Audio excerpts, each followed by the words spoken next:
Mugabes' controversial land reform program is widely blamed for destroying the country's once thriving agricultural sector. Mr Mugabe argues that he's simply righting the wrongs of colonialism by redistributing farms. The policy has driven many white farmers out of the country, and despite the formation of a new unity government, farm attacks and invasions continue unabated in Zimbabwe.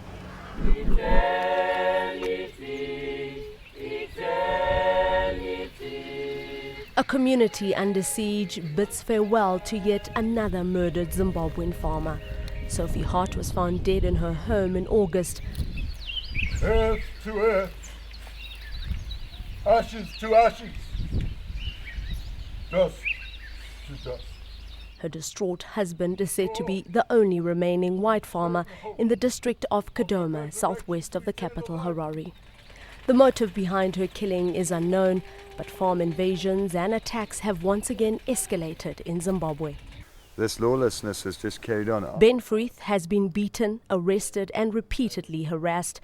Now his home has been reduced to rubble. The latest strategy, he believes, to drive him off his farm. Freeth cannot say for sure that this was arson, but tells us he's received several threats from a gang of youths who have occupied part of his farm.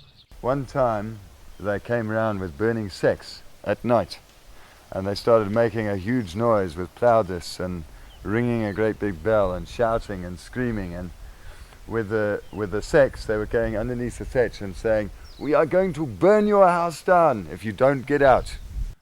Freeth's father-in-law, Mike Campbell's farmhouse, has also been gutted by a mysterious fire. At Campbell's front gate is a public display of exactly who has taken over, and our cameras are not welcome. No, we can't allow you. You must come with the police. All right. Then you take what you want. All right. You're not allowed to take But without permission.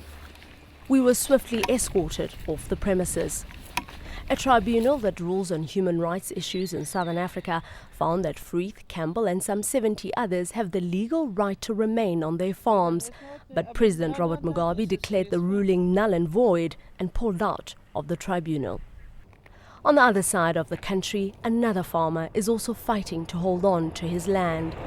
Charles Locke says he has given away one of his farms and 70% of another in an attempt to avoid a confrontation. But he tells us an army general by the name of Mujaji has posted soldiers on his property, claiming the remaining 30% now belongs to him. Why do they want to remove me when I've complied with everything that they want? What more do they want other than for me to pack my bags and leave? If that's the case, then admit that that's the policy. Say to the world, pass a law. No, whites are allowed to farm. Then it makes it clear. The farm keys have been taken, tractors impounded and planting stopped, we are told. They still lock the gates. And the tractors? They've taken our So Locke sneaks into his home like a thief to check on his harvest. Tons of maize and tobacco, he says, is worth over $1 million lie in storage.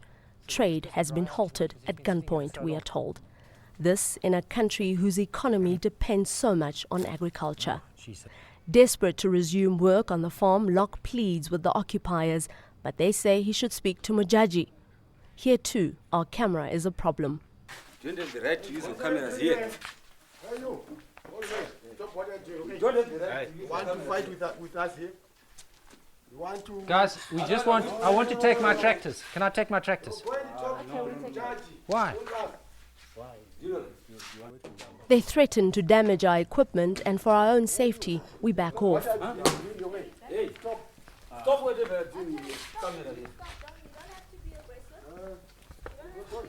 Mugabe's Minister of State for Presidential Affairs, Didimas Mutasa, says the land reform program must continue.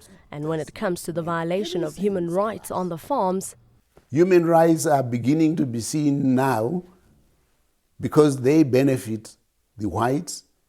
And when they were affecting blacks badly as they did the likes of us, it didn't matter. And nobody raised anything about those human rights. And sometimes we say, good heavens, if that is the kind of human rights that you're talking about, better keep them away from us. We don't want to see them. But black farm workers too are caught in the crossfire. While the plight of Zimbabwe's commercial farmers has received worldwide attention, the country's farm labourers have also been targeted, and they continue to bear the brunt of President Mugabe's controversial land reform programme. Tractor driver William Gale says workers here have repeatedly been beaten and told to get off the farm. They actually say, you the workers, you are the ones who are supporting the white farmer. That's why he's carrying on farming. And he refuses to go? Yes, then we refuse to go because we have nowhere to go. With the formation of a unity government, farmers were hoping for some protection, but nothing is happening. There's no land audit happening. No one comes out here to check, to see. We're just left, vulnerable. Vulnerable yet determined to fight back in a battle that appears unlikely they will win. That's all from us here in Harare, Zimbabwe. I'm Nkepile Mabuse. Back to you, Aisha, in the studio. Thank you, Nkepile. Clearly still a long way to go in Zimbabwe. Let's hope the country's leaders will deliver reform and the power-sharing deal eventually allows Zimbabweans to move forward. We'll be sure to tune in next week for a brand new Inside Africa, where I'll be reporting from the UN General Assembly in New York.